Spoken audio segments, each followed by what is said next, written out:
Your addictions aren't what you think they are, bro. They're really not. I'll give you an example. When a plumber is trying to fix a leaking pipe, he doesn't look at the pipe with a hole and think, hey, let's just cover that hole because another hole will form. He thinks, hey, what's going on with the material in the pipe? And more so, when the pipe closes, why is it still leaking? Let's look inside. And he says, okay, the beginning of the pipe is leaking because it's not closing. Let's fix that. So why, when faced with addictions, are you trying to solve the addiction instead of realizing that that's a symptom of your unmet needs? So, for example, if you have a phone addiction where you're constantly scrolling, you might think, hey, I need to do a dopamine detox. I need to just throw my phone in the other room and just sit bored staring at the wall. And sure, that might help, but you don't actually have a phone addiction. You have an underlying unmet need. Do you want me to tell you what that is in the phone circumstance, for example? It's the fact that you're uncomfortable with sitting with yourself, which can mean a variety of things. It can mean you don't have any self-love, and not in the guru hippie way. It means that you just don't genuinely like yourself, so you can't spend time alone with yourself, with your own thoughts.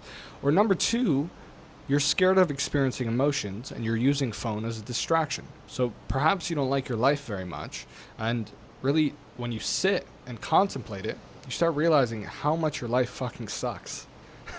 I don't know why, but you start realizing that. And so instead, what you do is you'll scroll on your phone because, it's much easier to pass time, and 6 hours go by and it felt like one and your brain got dopamine hits. Or for example, with porn. Let's say that you struggle with stopping porn. You might think that you have an addiction to porn and big booty Latinas, and although that may be the case, although you might like watching big booty Latinas, I'm not saying you don't, the underlying need might be intimacy, it might be love, it might be affection, it might be admiration, worthiness, being seen. It's a variety of things. And so your addictions aren't really what they seem they are. It's like somebody who has a tumor, let's say. That tumor is a lump. But if you look at the lump, you say there's something that's much, much worse going on than this lump. It's a cancer. And what are you going to do? Are you going to try and solve that tumor? Or are you going to try and cure the cancer so that tumor goes away? What's more effective? If you try and solve that tumor, another tumor might come. But if you cure the cancer, the leaking pipe, you're going to be fine. That addiction is going to be gone. So I constantly tried to do the nofap. I constantly tried to do the dopamine detox. I constantly tried to do the journaling, everything. And these all help. I'm not shitting on them. But for me, what has helped the most in, number one, being able to understand where these addictions come from. Number two, being able to give myself the love and lenience to actually overcome it instead of hatred. And by the way, I'll explain to you the difference very quickly.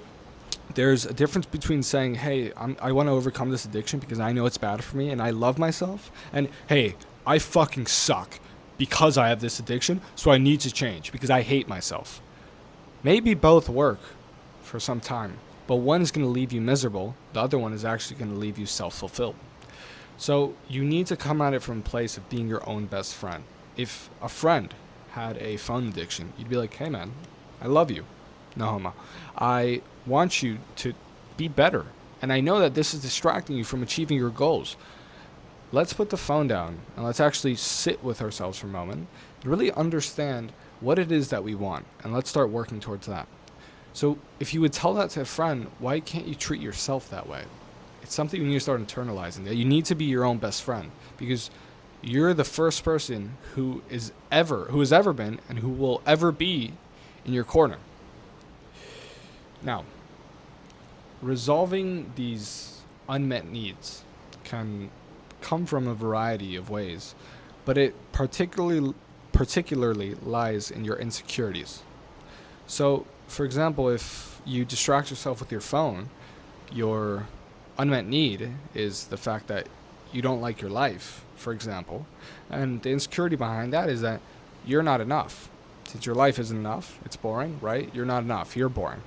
And so rather than looking externally and trying to distract yourself with your phone, etc., look internally and realize the world that you have inside there.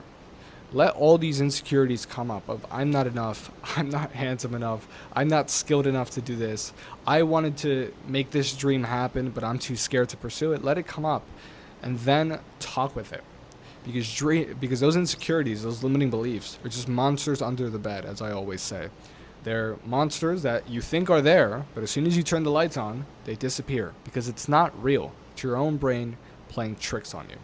So, never try and go for the addiction. Go for the underlying unmet need. Sit with it, understand it, treat it like a friend, and heal it. And I know this sounds super gay. I know you're used to, don't worry about your emotions, don't worry about this. Just move forward, move forward. And I tried it, and it just doesn't work. Because at the end of the day, you are a human, and you do experience emotions. And one thing else I'll tell you is that your emotions make you a man. Because a man without emotions is not a man. He can't provide any emotional stability for his woman and for the people in his life. He can't have empathy. He can't have honor. He can't have any of those virtues that you respect so much in great men. A man without emotions is nothing. But a man who lets emotions control him is too much. So you need to be able to control emotions, understand them, and use them to your advantage.